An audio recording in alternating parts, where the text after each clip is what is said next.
I'm from a generation that when I was a kid, we had this TV show that was playing all the really cool like Japanese anime.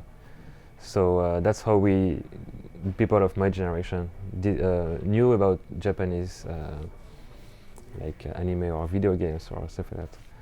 So yeah, like a generation of geeks or Yeah, yeah. in a way, but Yeah.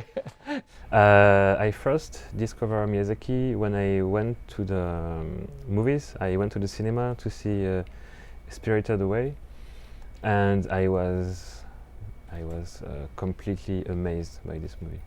For me, he's the greatest artist of our time because the themes he's talking about in the movies are so contemporary, like Yeah. all this eco thing. Yeah, it's interesting you bring up like the ecology themes because he was kind of doing that before that was hot button or whatever. Yeah. Before like a lot of other people were bringing up Yeah. those ideas, he had been interested in them, you know? I think in 2015 that's what we are living. We just completely forgot about nature and all this stuff, like very basic values like friendship, you know, like that are very, very important in his movies. Yeah. And especially like those themes of connectedness a little bit, like how things are interlaced. Yeah, and between human beings and yeah. It sounds a bit like hippie, you know, or but it's not the case. I mean, for me, it's like I can see myself in these movies. Like Yeah.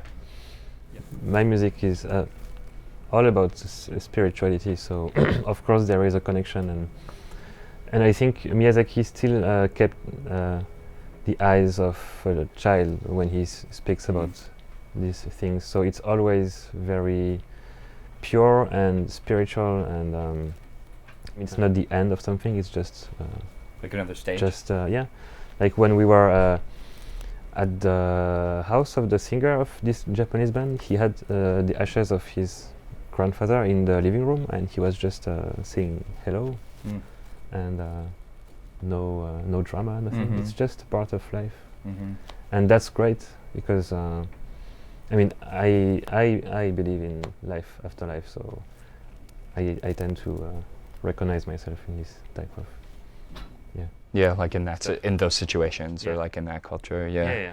much better than, you know, like this is like the end, and you know. Yeah.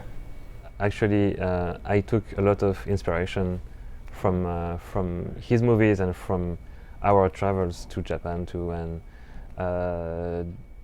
the next Alcest record is having a lot of influence from the Princess Mononoke movie, for example.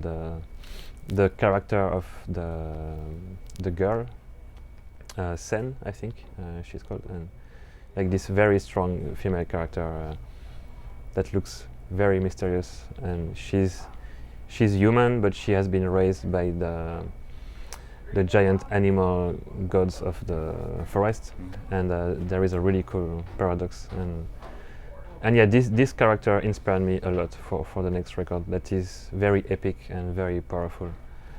And yeah, it's not all the songs, it's just a few passages have like Japanese influences, like in the scales I'm using for the melodies. Cool.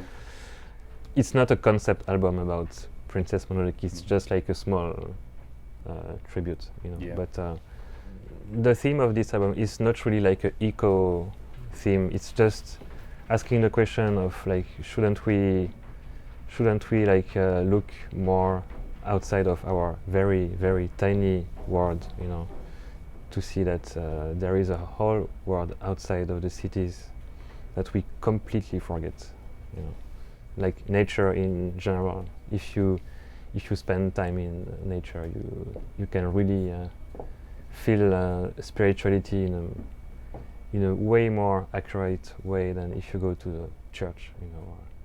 For me, like a forest is such a better temple than a church, you know. Yeah, these movies are the most touching things, the most touching movies I've seen. Yeah, because I think they really are a product of this time, you know, like asking the right questions. And when you watch a movie like this, you are changed because you realize about so many things. Yeah.